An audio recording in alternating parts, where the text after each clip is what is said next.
Hello everyone. In this video lecture, I am going to discuss about ETF investing. जब भी हम लोगों को इन्वेस्टमेंट करनी होती है तो हमारे पास नंबर ऑफ ऑप्शंस अवेलेबल होती हैं. For example, an investor can invest in the equity shares of a company और इन म्यूचुअल फंड्स और इन गोल्ड एंड सिल्वर, या फिर वो डिबेंचर्स या बॉन्ड में भी इन्वेस्टमेंट कर सकता है. इसके अलावा डेरिवेटिव प्रोडक्ट्स भी हैं इन्वेस्टमेंट के लिए. अब इन सब ऑप्शंस में से हमारे पास एक इम्पॉर्टेंट ऑप्शन है, that is ETF. ETF means exchange traded funds. ETF basically क्या है? ये एक इन्वेस्टमेंट फंड है जो कि स्टॉक एक्सचेंज के ऊपर ही ट्रेड होएगा, जैसे कि हमारे स्टॉक्स ट्रेड होते हैं, राइट. जब भी आप देखते हो कि आपने शेयर मार्केट में अगर इन्वेस्टमेंट करनी है तो BSE या NSE की साइट के ऊपर आपको नंबर ऑफ शेयर्स मिल जाएंगे, जैसे कि HDFC का शेयर है, एक्सिस बैंक का शेयर है, ICICI का शेयर है. वैसे ही आपको ETF भी शेयर मार्केट के जो प्लेटफॉर्म है उसी के ऊपर मिलेंगे. तो ETF बेसिकली करते क्या हैं? ये किसी भी एक इंडेक्स की परफॉर्मेंस को ट्रैक करेंगे. वो जो इंडेक्स है वो कोई भी स्टॉक इंडेक्स हो सकता है या फिर कोई भी बॉन्ड इंडेक्स भी हो सकता है, राइट. अब ट्रैक करने का मीनिंग क्या होता है कि जो भी स्टॉक्स उस इंडेक्स में है, इसमें जो आपका इन्वेस्टमेंट हाउस है ये उसको बाय करेगा. अब जैसे कि हमारे पास एग्जांपल है UTI निफ्टी 50 ETF. अब UTI निफ्टी 50 ETF में क्या होता है? इसमें जो आपका इन्वेस्टमेंट हाउस है, जो भी स्टॉक्स निफ्टी 50 में उस टाइम के ऊपर होंगे, ये आपकी जो मनी है जो आपने उस ETF में डाली है उनको बाय करने के लिए यूज़ करेगा, राइट. अदर एग्जाम्पल भी हमारे पास हैं, जैसे कि हमारे पास HDFC का मिड कैप 150 ETF है, इसमें पैसा मिड कैप स्टॉक्स में जाएगा. या फिर कोटक का निफ्टी 50 ETF है, राइट. इसकी जो बिगनिंग है वो हुई थी 1980 में और ये बड़े ही ज़्यादा पॉपुलर हो गए. इसका रीज़न क्या है? ये इंस्टीट्यूशनल इन्वेस्टर में और इंडिविजुअल में बड़े ही पॉपुलर हुए जस्ट बिकॉज कि इसमें जो आपका खर्चा है वो बड़ा कम है as compare to mutual fund, right.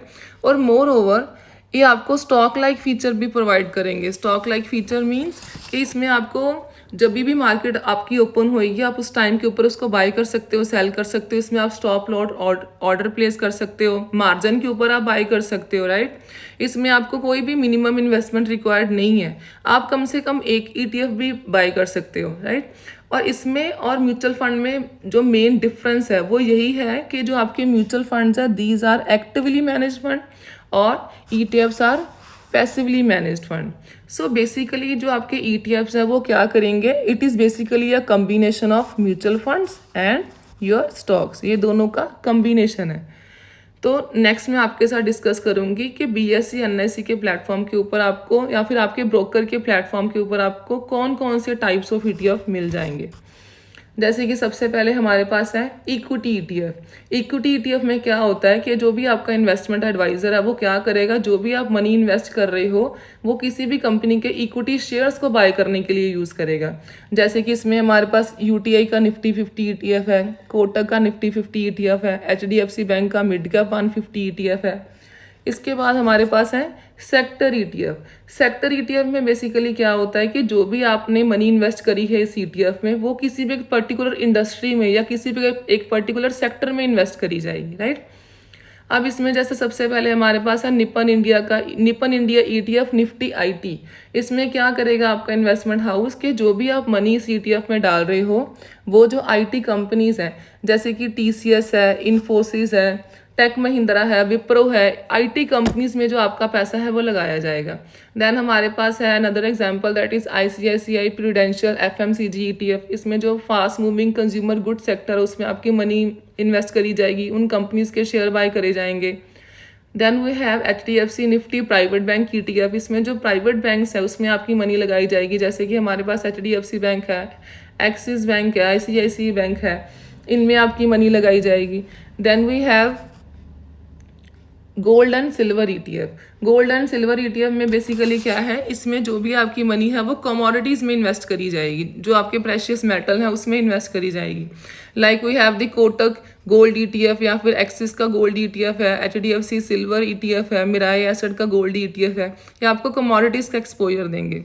Then we have debt ETF. Debt ETF में जो आपका इन्वेस्टमेंट एडवाइजर है वो क्या करेगा, जो डिफरेंट डेट सिक्योरिटीज़ हैं जैसे कि डिबेंचर्स हैं, गवर्नमेंट बॉन्ड्स हैं जिनकी अलग अलग मेच्योरिटीज़ हैं, उनमें जो आपकी मनी है वो इन्वेस्ट करेगा. इसकी एग्जांपल है हमारे पास भारत बॉन्ड ETF है, एक्सिस का AAA bond plus SDL ETF है. Then we have the smart beta ETF. Smart beta ETF जो बेसिकली है, ये क्या है, जो आपकी एक्टिव और जो आपकी पैसिव इन्वेस्टिंग है उसका कम्बिनेशन है, राइट। ये स्टार्ट तो पैसिव इन्वेस्टिंग से ही होएगा। पैसिव इन्वेस्टमेंट मीन इसमें भी जो आपका इन्वेस्टमेंट हाउस है वो क्या करेगा कि एक इंडेक्स को सेलेक्ट करेगा, उसकी परफॉर्मेंस को ट्रैक करेगा, राइट। उसके बाद जब उसने इन्वेस्टमेंट करनी है तब वो अदर फैक्टर को भी कंसिडर करेगा। अदर फैक्टर मीन्स के जैसे कि वो ऐसे स्टॉक पिक करेगा जो कि फंडामेंटली स्टॉक स्ट्रांग होंगे, या फिर जिसमें वॉलेटिलिटी कम होएगी, या फिर वो मोमेंटम बेस्ड होंगे, राइट। तो इसमें इन्वेस्टर को क्या बेनिफिट मिलेगा कि उसको अच्छा रिटर्न ऑन इन्वेस्टमेंट मिल जाएगा विद लो वॉलेटिलिटी। इसकी एग्जांपल्स क्या क्या हैं? आईसीआईसीआई प्रूडेंशियल का निफ्टी 100 लो वॉलेटिलिटी ईटीएफ है। लो वॉलेटिलिटी मीन्स जिसमें रिस्क आपका कम होएगा। इसके अलावा मोतीलाल ओसवाल का भी है low volatility ETF. Then SBI ETF quality है। एचडीएफसी का निफ्टी 200 मोमेंटम है। मोमेंटम मीन्स जो स्टॉक अभी इंक्रीज हो ही जा रहे हैं। Then we have the global ETF. Global ETF भी एक इन्वेस्टर के लिए अच्छी ऑप्शन है। ये आपकी जो डाइवर्सिफिकेशन आपके पोर्टफोलियो की वो इंक्रीज हो जाएगी इससे, या आपको फॉरेन जो इक्विटीज़ हैं उनका एक्सपोजर देंगे। वो ग्लोबल भी हो सकती हैं, रीजनल भी हो सकती हैं, या फिर किसी एक कंट्री की स्पेसिफिक भी हो सकती हैं, राइट। अब इसमें हमारे पास है मिराई एसेट का हैंग सेंग टेक ईटीएफ। इसमें जो आपकी मनी है आपको उससे जो भी आप इन्वेस्टमेंट कर रही हो वो आपको हांगकांग मार्केट का एक्सपोजर दे देगी। इसके अलावा हमारे पास मोतीलाल ओसवाल का भी है Nasdaq 100 ETF. Then we have Nippon India का भी ईटीएफ है हैंग सेंग 20। तो ये सब आपको ग्लोबल मार्केट का एक्सपोजर देंगे। तो ये सब था ईटीएफ के बारे में। I hope the topic is clear to everyone. Thank you.